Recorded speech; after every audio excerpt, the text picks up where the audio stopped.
The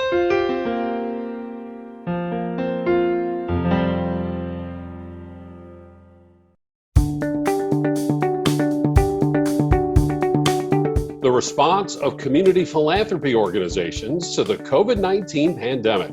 Hi, I'm Bill Stanczykiewicz. This is the first day from the fundraising school, and I'm joined today by my colleague, Dr. Laurie Paarlberg. Dr. Paarlberg sits in the C.S. Mott Foundation Chair on Community Foundations at the Indiana University Lilly Family School of Philanthropy.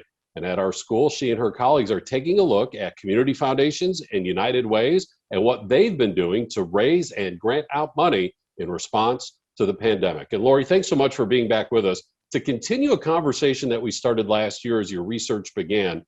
That research has now continued. What are some of the most recent findings?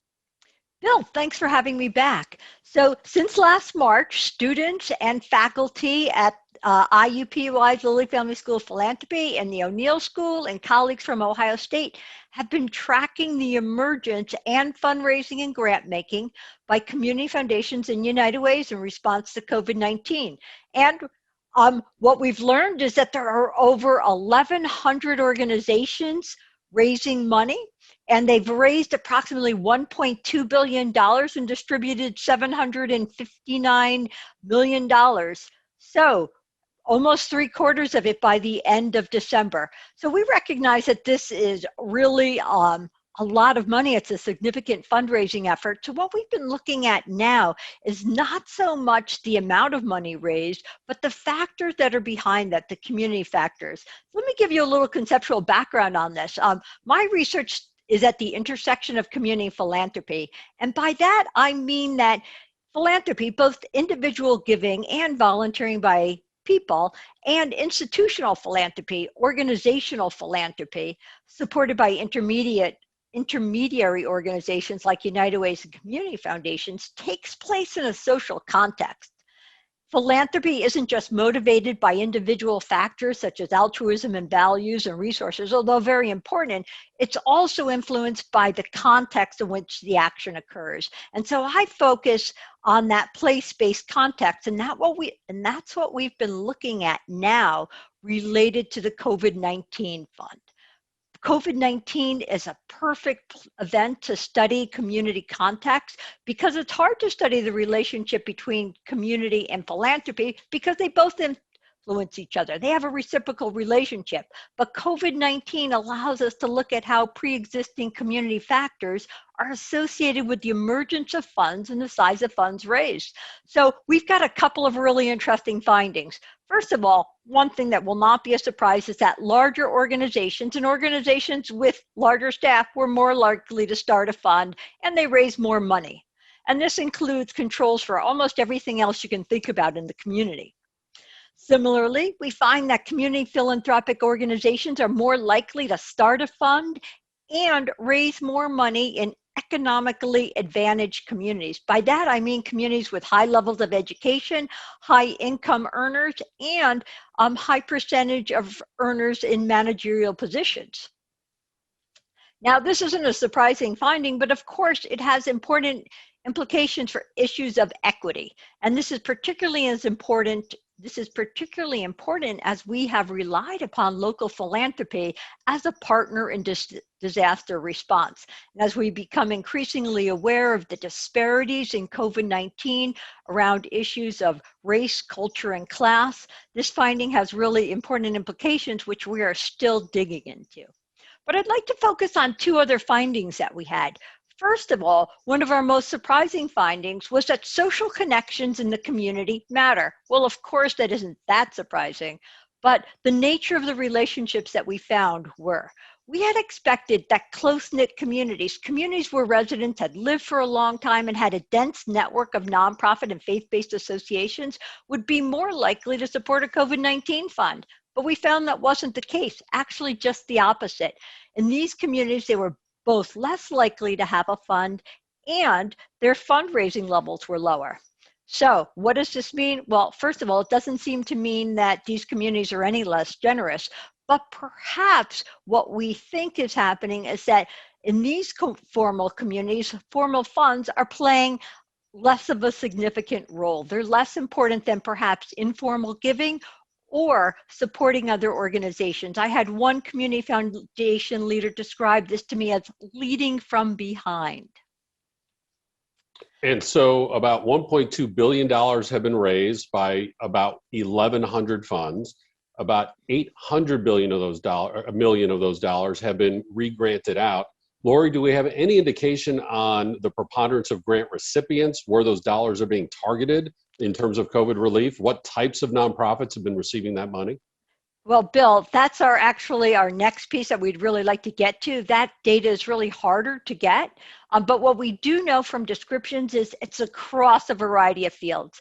And it's not all going to traditional partner organizations that they have funded with as well.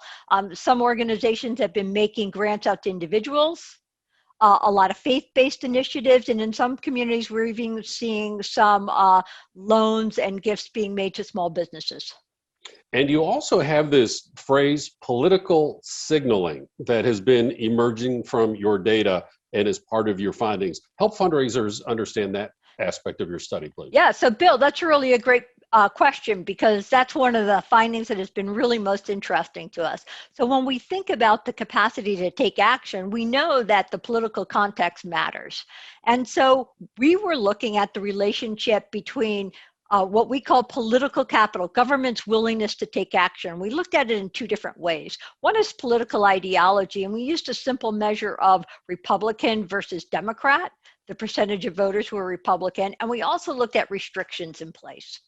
And what we found across every way we could work the data is that as restrictions at the state level increased, local community foundations were more likely to start a fund and they raised more money. And the second interesting finding was that as the percentage of voters who are Republican increased, we found both the likelihood that a fund was started and the amount raised was lower. Now, we in no way are implying that Republican-leaning communities are less generous, but what we think, combined with the findings around restrictions at the state level, is that this event has been a highly politicized event, and that the local community is receiving and sending political signals about the significance of COVID-19.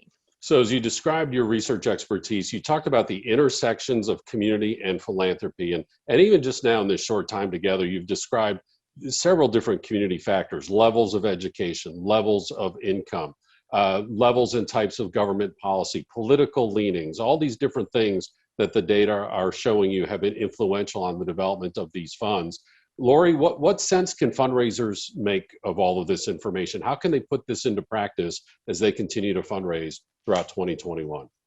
Bill, so I think about it in terms of a philanthropic ecosystem, the connections between organizations and the resources embedded within the community as forming the system in which our philanthropic organizations are operating. And so I think we've got a couple of thoughts that are coming out of the study. One is that it's really important for local organizations to figure out what role they're playing in that ecosystem. And I think that we see those roles shifting depending upon the nature of the issue. COVID-19, we've had some organizations that have solely focused on fundraising, where others have been more leading from the behind, making sure that other organizations are receiving funding or being an information hub. So that's the first thing. And the second thing, particularly around the political capital, we think that it really is important for organizations, particularly in response to an event like this, to think about their relationships with other organizations and how they work together to send a consistent message to the community around community needs. So it's not just my fundraising case for support as it relates to my particular nonprofit, but how my nonprofit fits into that broader ecosystem and the relationships I have with other nonprofits and the other two sectors. Am I correct in that? That's exactly right. That's why you get to be the MC on the podcast. Well, that's exactly. Great. That is great advice for fundraisers, though, is to not just look solely at their own organizations during a time of crisis like the pandemic, and not just certainly raise towards your strategic plan, but also to see how are you fitting into that broader ecosystem of philanthropic government and business activity in your local community, and also to have relationships across the philanthropic sector and the other two sectors as well. Laurie, as a last question, I want to ask you to speculate. One thing I really appreciate about working with you is you stick to the data and you listen to the data and you report on the data. So I'm going to ask you to maybe just speculate, maybe not something that's entrenched in the data, but something fundraisers will want to know is how long is this going to continue? Do you think the community philanthropy organizations are going to continue to have these COVID-19 pandemic response funds just for a couple more months? Is that going to go into even the next year? Do you have any sense on how long this behavior is going to continue as fundraisers are trying to plan ahead? So the data suggests that most of the fundraising was over by the end of the summer. It appears that a little bit of additional gifts are creeping in or crept in up until December. So it looks like fundraising has leveled out. The concern is, if we enter another crisis with the pandemic, will it continue, and or are donors burned out? So right now, I think that has leveled off. But it isn't to say that this will not become part of a larger disaster response fund in other communities as we move forward. That is wise advice. And I would just add a friendly amendment to fundraisers that, we're going to be hearing news, hopefully, as 2021 moves along, of an economy that's improving. And we need to be able to point out that the economy is not improving for everybody in all the same way, that not all situations are coming back as quickly. They are for some sectors and some demographics, not for others. And that's why as fundraisers, we always need to sharpen, adapt, update that fundraising case for support to address today's reality and future opportunities, even those that aren't always in the public limelight. And one way to do that is to be part of that mosaic, that tapestry of community collaborations, and to know your spot within that, not just your spot within your own nonprofit.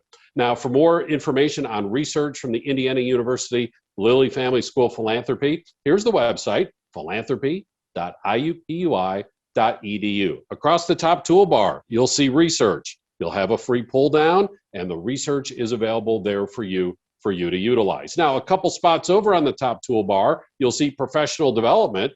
That's where you find the fundraising school. We have our public courses. Many of them are in person as health codes allow us to do so.